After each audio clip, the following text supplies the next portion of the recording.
Hello there, and welcome to the Showing Up to Life podcast and YouTube channel. My name is Art Burns, and I'm really happy to be here with you.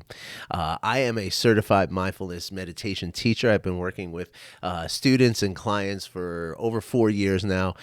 And I do this podcast and YouTube channel to teach you or to help you to understand aspects around the practices of mindfulness, kindness or loving kindness, and compassion. And these three practices that I teach and practice on my own, they help us to live in a way that is present, that is free from the sort of story going on in our mind all the time, and the stress that this story can often create in our body and our emotions, and all that stress and all those sort of aspects of this experience of the story, if you will, they take us away from the here and now, right? They prevent us from showing up to the moment in whatever capacity or whatever situation that might be, right?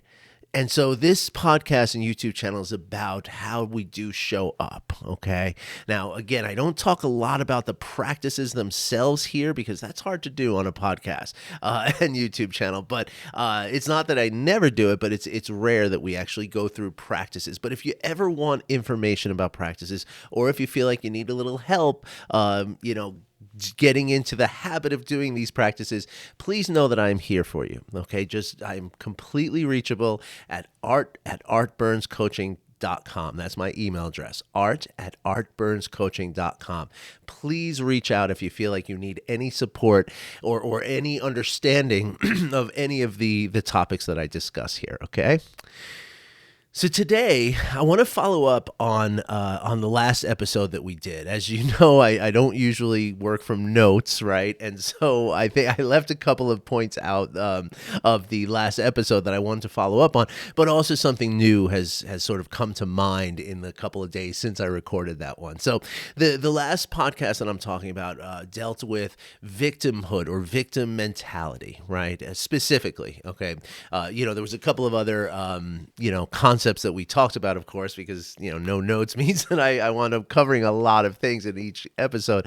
But we were mainly talking about how victim mentality, right, becomes that story, right? I was just talking about that a few moments ago, right?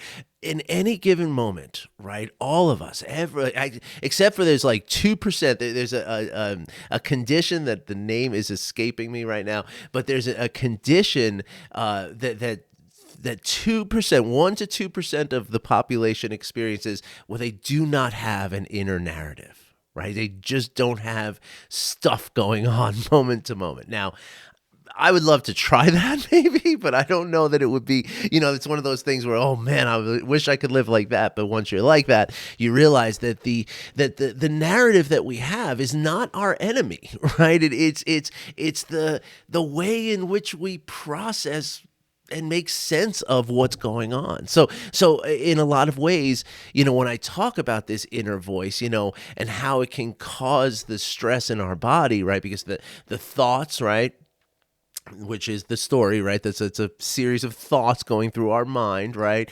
There's a part of our brain that's listening to that, right? And it's believing everything it hears, right? So even though you're just sitting there at the sink doing dishes and you're thinking about like, oh man, where did I go wrong in my life? Which is a natural thing for us to ask ourselves, right? There's nothing wrong with that question, right?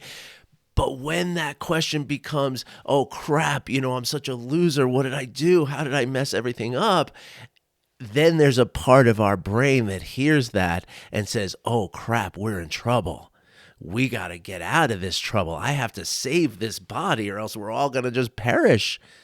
And the only way your brain knows how to contribute to that process is through the stress response. Right now, what's really important here, and I've said this many times, but I certainly said it, I think, in the last episode too, is that once the body starts to feel the tension of stress, well, the brain is picking up on that as well and saying, oh crap, it got worse. Things are even worse than we thought. Pull more alarm bells, send more cortisol, more adrenaline.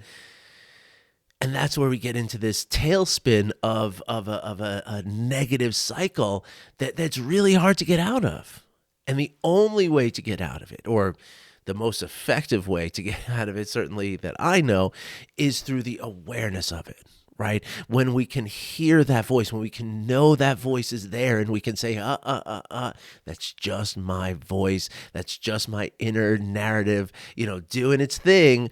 Well, then that conscious, awareness of it then allows that part of the brain not to freak out and not to cause the stress and not to get us into that, that vicious cycle, right?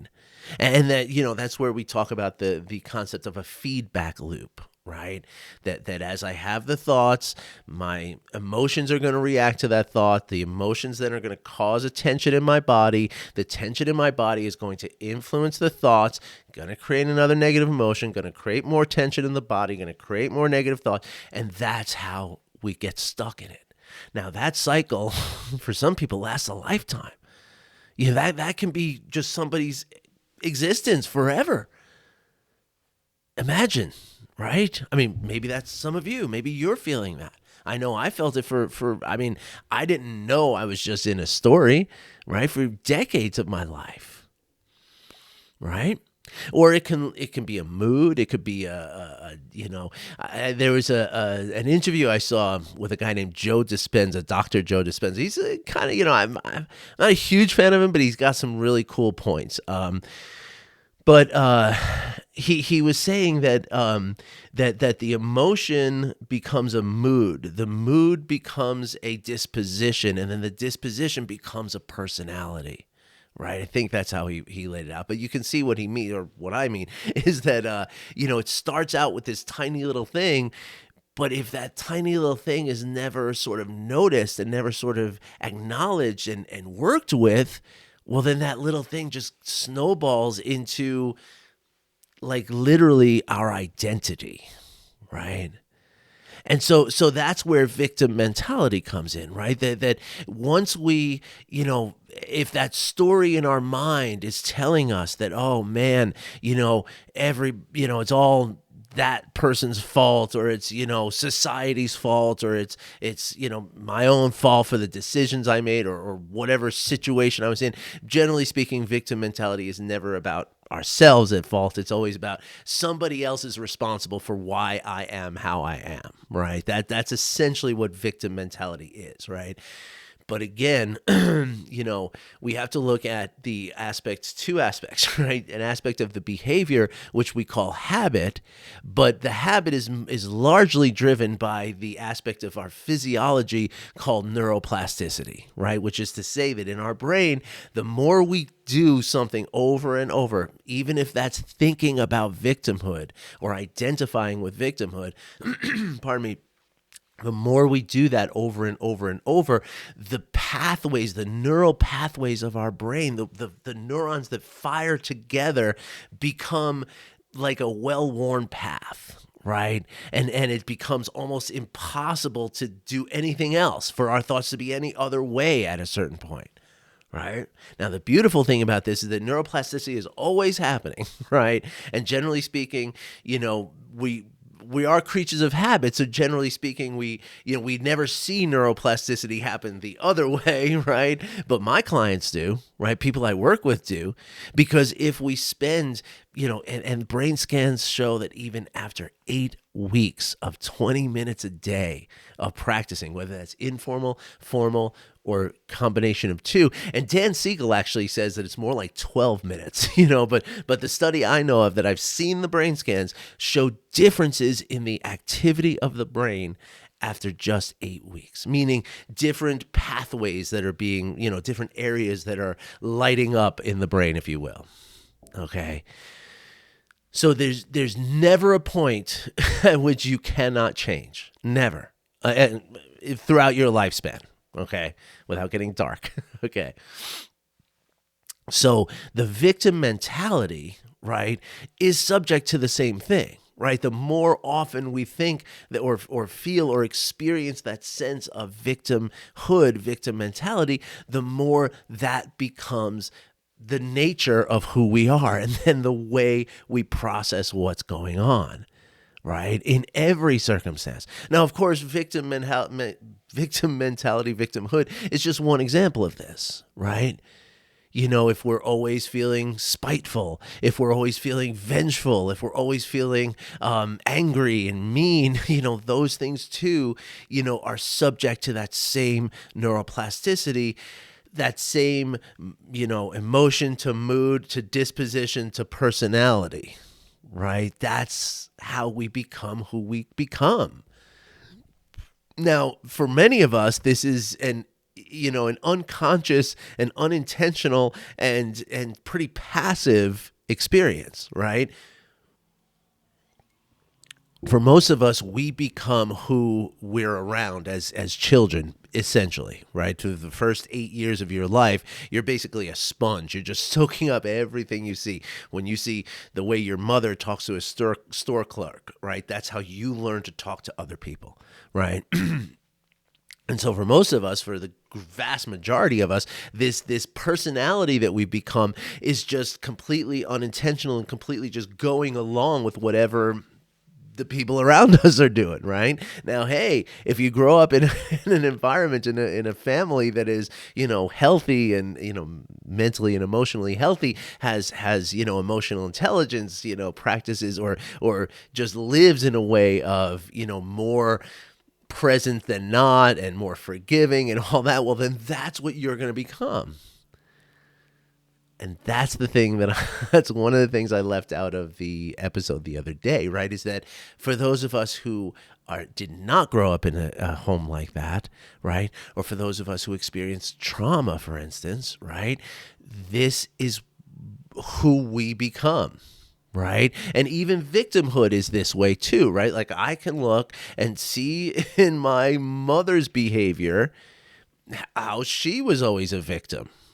And so there's no question that I became someone who had that victim mentality to me. Right. But again, that doesn't mean that it's a life sentence. Right. I'm no longer I'm healed of victim mentality. I don't think that way anymore, because I've changed the story in my mind, or more appropriately, I've noticed the story and I've recognized the details of the story so that I can now, you know, shift the story, if you will.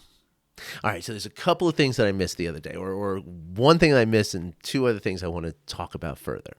The first thing that I missed is that, you know, one of the aspects of victim mentality or victimhood, right, is, and this is a very important aspect, which is my bad for not putting this in there, right, is that it is very much marked by the idea, and again, this is just part of the story, the idea that nothing's ever gonna get better. Nothing's ever gonna change. Nothing's ever gonna go my way, right? Now, the reason this is important, right, is because our brains and our nervous systems, right, they're predictive. That's what they do. They associate and they predict, right? They experience what they're experiencing right now. They compare it to everything they've ever experienced before. Well, the things that are emotionally charged and stored in the amygdala, they compare it to all that stuff and say, this is safe or this is dangerous. What is going to happen next? The thing that's going to happen next is either safe and fine or dangerous and, oh crap, I got to stress, right? So when we believe that nothing is ever going to change, right, it's almost like we're ensuring that nothing is ever going to change, right? Because our brains are not allowing us to even see a potential of something changing because of the belief that we have that nothing's ever going to change. This brings us to the practice of visualization. Visualization is magical, folks, magical. Closing your eyes and just visualizing yourself going through something, whether that's, going through for me, for a hockey game that I have this afternoon, right? Or it could be going through a social engagement. It could be going through a flight in which you're, if one person I teach is actually a pilot. And she had to visualize, as she was in school for pilot training, she had to visualize herself doing a successful test flight or test ride that they call it, right? The swimmer, I always forget his name. The big swimmer's like a dolphin. Oh gosh, I can't remember his name. I'm so sorry, but you all know who I'm talking about. The U.S. Olympic swimmer, Mark something, I think. Maybe not Mark, but he won like a gazillion gold medals, right? Anyway, his coach, and this is from the book The Power of Habit, right? He has the coach that he has, right? This guy has the swimmer now has like a 2-hour process of getting ready for a meet, a race in the water, right? And so for 2 hours, while he's putting on his wetsuit and he's stretching and he's doing all his stuff, for those 2 hours, he is visualizing over and over, stroke by stroke, every breath, every kick, every muscle movement. He's not moving his body to do it. It's all in his mind. Right? As he's listening to music and doing his routine, he's just visualizing himself going through the race. And so his coach says by the time the starter pistol sounds, he's already won the race like 10 times. And so for him, it's just going through the thing that he's already done. Maybe that's why he has a gazillion gold medals, you know? Sorry, I can't remember the guy's name. I'm sure everyone out there knows who I'm talking about. I mean, I'll put the name in the description. But that's what that is, right? Like when we give ourselves a positive potential and we visualize ourselves going through that positive potential in the very same way that part of your brain that's listening to the story and believing it, that same part of the brain is listening to this visualization and believing it. So you now have a confidence in this potential, okay? And that's really important. So if you find yourself in this place of victimhood, and journaling is a great way to sort of uncover some of this, just write about it. Just write, how do I feel like a victim? Just write for 5 minutes. And you'd be amazed at the stuff that comes out in that process, right? But if you find yourself in that, whether it's through journaling or just through self-reflection or just through self-awareness, through after you practice mindfulness practices for a few weeks, you can then visualize not being the victim, right? Visualize things working out positively. And it doesn't necessarily mean that things are going to work out positively, right? We're not Olympic swimmers, right? The swimmer is just on his own, just swimming, right? But like we can't control all the stuff that's going on out there, right? So the outcome of whatever it is never guaranteed by your visualization. But what you're doing is you're giving your brain and your mind a possibility, right? Something that is potentially true. And that's all you need to shift the whole thing. I promise you, it's amazing. So the other thing that I realized that I didn't talk about the other day, not that I missed, right, but something new with victimhood. And this is really, really important, right? Because I mentioned trauma, right? When I say victim mentality, right, the idea is like, well, it's, somebody else did something to me and this is not my fault and it's not fair and all that stuff, right? Well, for trauma survivors, that's actually a true story, right? That's not delusional. That's not confused. That's not wrong in any way. It's actually very, very true. I mean, it's completely true. That if you experience trauma, let's say I'll use my own story, right? When I was a kid, my father did leave That's not part of my imagination. That's not part of a story that I've created. He did leave. And in the absence, my mother could not handle the stress that she was feeling. And she became very, violently reactive to things. And I mean violent towards me, right? Where I was beaten, I was hit all the time. I was screamed at. Had math textbooks thrown at my head when I was 8 years old because I got a bad score on a test. That all happened. I didn't make that up. I was a victim in that case. Or that victimhood is the truth. Let's put it that way. So then how then do we match up what we're talking about here, right? Now, the thing that mindfulness helps us to do as we're living our lives, right, is to recognize, what is really the here and now, right? Versus what is not really the here and now, right? Which means, what I mean by that is that, as I'm going through my day, right, and I'm feeling that, the impacts of my trauma, right? Like, let's say something, for whatever reason, it reminds me and triggers my trauma response, right? There is victimhood in that. There is truth in victimhood, right? Like I didn't create this on my own, right? But at the same time, the story doesn't account for the fact that the victimhood is not happening right now, right? That whatever happened, 40 years ago, 50 years ago, is not happening right now. Right. And then I'm responding to this current situation, whatever it is that triggered me. Right. I think I definitely told you a story about a year or so ago about, being in Chipotle with my kid, with, getting food for my kids who were waiting in the car.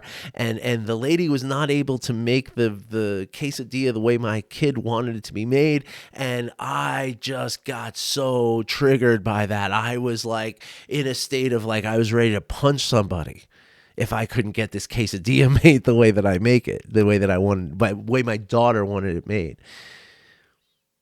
Now, in that moment, I was feeling the trauma, right? That's, my mother, like if somebody told her no, oof, man, it was ugly, right? And so in that moment, though, this had nothing to do with me being an 8-year-old kid in a big store and afraid that my mother was going to scream at me if I didn't get the right thing, right? That's not what was happening. But that's what the story was telling me. And so mindfulness allows us to sort of separate those two things. It allows us to step back and say, wait a second.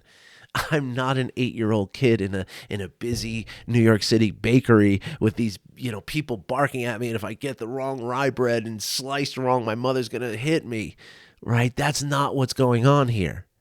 This is a kid half my age across a counter at a fast food restaurant, and my daughter is a dynamic human being who can certainly reason through eating something other than this very specific quesadilla that she wanted, right? And so if I change that story, so my point is that, it's important to honor the truth of that victimhood, right? Like we can't, get past it if we don't acknowledge it, right? If we don't see it for what it is, then it's impossible to change that story because we're lost in that story. Right. So in a very important way, we have to acknowledge the truth of our victim mentality.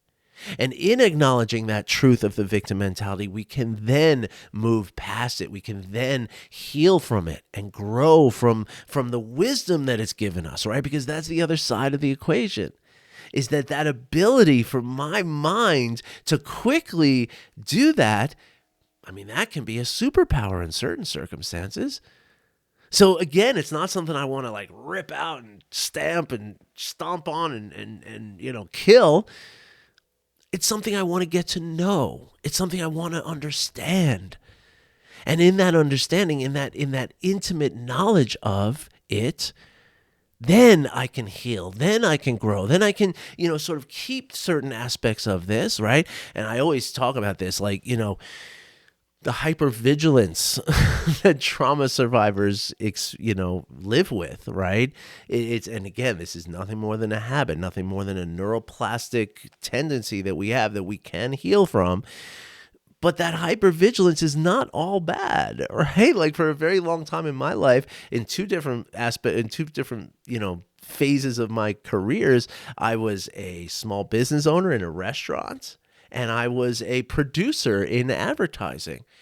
And in both of those cases, I had to be, conscious and on top of, 10 different things at once, right? I had to know what this vendor was doing, what that vendor was doing, what this vendor was doing, what that client wanted, what that client's client wanted. I had to be on top of all these details. My hypervigilance made me really good at that. So that's not a bad thing, right? But the same hypervigilance destroyed every relationship I had because I was constantly thinking that people were cheating. And that's what my thing was. I was always sure that every woman I was ever with was cheating on me. And that was my hypervigilance. Together with a couple of women who really did me dirty and definitely did cheat on me and stuff. But that's the thing. That becomes the story, right? And it's when we can see the story vividly and clearly, that's when we can start challenging the story.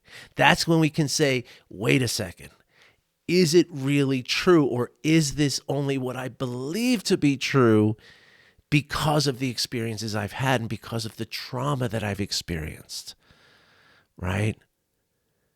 So that's where I wanted to, again, follow up today and talk about that, because maybe some of you heard that the other day and are feeling like, oh no, well, I can't be a victim, but I am a victim. What? Like, it can get very confusing. So I hope this has helped to clear some of that up for you. Okay. I also wanted to talk about, but we've run out of time here. But in the next episode, I'm going to make a note for myself. In the next episode, we're going to talk about sort of the other side of this sort of idea of victimhood. And the same story that creates victimhood also creates what we call the imposter syndrome, right? Which is that I'm not good enough to do this. Nobody likes me, nobody, I'm not worthy of this and all that kind of stuff, which is a very sort of close relationship or close relation of victimhood. But it's, again, maybe kind of in the other direction. So we're going to talk about that next time. Okay. But listen, if anyone out there has any questions about what I talked today about, right now, listen, when I say, and really listen, when I say that I'm available for email, I think maybe sometimes that sounds like, hey, I'm going to sell you something if you email me, which, I mean, yeah, listen, if I can help you as a coach and you can benefit from my coaching, which you will benefit from my coaching, then all the better. That's good for both of us, right? But it's really, really important for you to understand that if you email me, it's just two humans talking, right? Until the point where you say, hey, how can I get to work with you? That's the point at which it changes from just two people just compassionately and in kindness connecting and trying to help each other. Okay, because honestly, your questions will help me too, right? Your question could be the basis of a future episode here. Your question might help me help another person heal from something that neither of us realized they were trying to heal from until you asked your question. Okay? So please don't be afraid. I'm not trying to sell you anything. I'm not trying to get you in and lure you in and separate you from your credit card or something like that. That's not what this is about. All right? I'm here to help. So if you have any questions specifically about today and you're thinking like, oh no, I can't afford to, to work with him. I don't know what to do. I don't feel like if I ask him a question, then I owe him something. It's not like that. Okay? All right, one final glass of water here, and sip of water rather, and I wish you a good day. I hope that y'all have a wonderful.